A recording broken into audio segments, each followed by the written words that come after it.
Hello बच्चों। हमारे सामने एक एक्सपोनेंशियल इक्वेशन दे के रखी हुई है जो कि एफ एक्स की पावर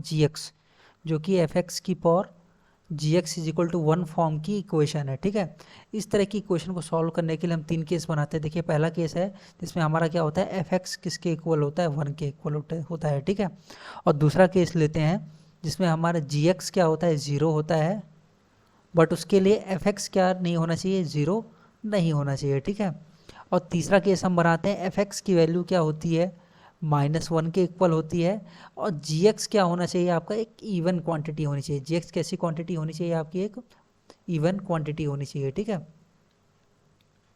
चलिए हम क्वेश्चन की तरफ चलते हैं। तो देखिए, क्वेश्चन क्या है हमारा, एफ एक्स की पावर जी एक्स किसके इक्वल है, देखिए 1 के इक्वल है। ठीक है, तो चलिए हम पहले केस को सॉल्व करते हैं। देखिए, पहला केस में क्या था हमारा, पहले केस में हमारा एफ एक्स किसके इक्वल था, 1 के इक्वल था। तो एक्स स्क्वायर -2x -4 किसके इक्वल है, 1 के इक्वल है।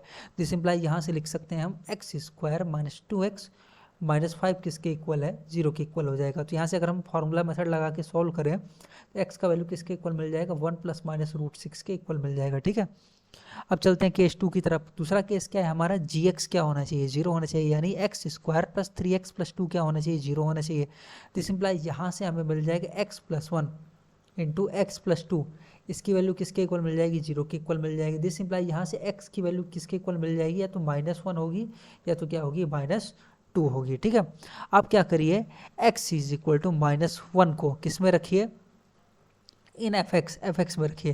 तो देखिए, दिस इम्प्लाइज हमें क्या मिल जाएगा, -1 का स्क्वायर -2 इंटू -1 -4, जो कि किसके इक्वल है, -1 के इक्वल है, यानी जो कि 0 नहीं है। तो ये हमारा क्या हो जाएगा, सोल्यूशन का पार्ट हो जाएगा। पुट x -2 किस में रखना है, अगेन एफ एक्स में ही रखना है।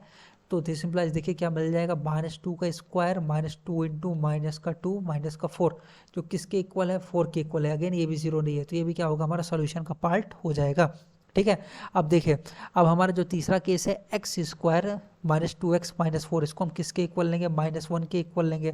दिस इम्प्लाइज देखिए यहाँ से क्या मिल जाएगा, एक्स स्क्वायर -2x प्लस का 3 किसके इक्वल मिल जाएगा, 0 के इक्वल मिल जाएगा। अगर हम इसे सॉल्व करेंगे तो -3x प्लस का 1, यानी x इक्वल टू क्या मिल जाएगा, 3, और क्या मिल जाएगा, -1। ठीक है, अब देखिए, अब हम क्या करेंगे, x = 3 को किस में रखेंगे, gx में रखेंगे। ठीक है, तो दिस इम्प्लाइज देखिए क्या मिल जाएगा, 3 का स्क्वायर प्लस 3 × 3 प्लस का 2, यानी किसके इक्वल मिल जाएगा, ये आपका 20 के इक्वल मिल जाएगा, जो कि कैसी क्वांटिटी है, एक इवन नंबर है। कैसा नंबर है कि आपका एक इवन नंबर है। ठीक है, और फिर हम क्या करेंगे, यानी ये हमारा सोल्यूशन का पार्ट हो जाएगा। अब x = -1 को हम किस में रखेंगे, अगेन gx में रखेंगे। तो दिस इम्प्लाइज देखिए क्या मिल जाएगा, -1 का स्क्वायर प्लस 3 इंटू -1 प्लस का 2। ठीक है, तो देखिए किसके इक्वल मिल जाएगा, 0। 0 कैसा नंबर होता है आपका, इवन नंबर होता है, यानी ये भी हमारे सोल्यूशन का क्या हो जाएगा, पार्ट हो जाएगा। अब हम क्या करेंगे, सोल्यूशन निकालने के लिए, फाइनल सोल्यूशन निकालने के लिए तीनों केसेस का क्या लेंगे, यूनियन। लेकिन हमें यहाँ पर कैसा सोल्यूशन निकालना है, इंटीग्रल सोल्यूशन निकालना है। तो ये हम पहले केस को तो हम रिजेक्ट कर रहे हैं, क्योंकि वो क्या है, डिजर नहीं है। तो केस 2 और केस 3 से हमारा सोल्यूशन आएगा। तो केस 2 से क्या सोल्यूशन है, -1 -2, और यहाँ से क्या है, 3 और -1। अगर हम इन दोनों केसेस का यूनियन लेंगे तो हमारा फाइनल सोल्यूशन हो जाएगा, फाइनल इंटीग्रल सोल्यूशन हो जाएगा -1 -2 और क्या हो जाएगा, 3। तो कितने नंबर ऑफ सोल्यूशन हो जाएंगे, 3 नंबर ऑफ सोल्यूशन हो जाएंगे ये। So option 3 is the right answer. Thank you for watching.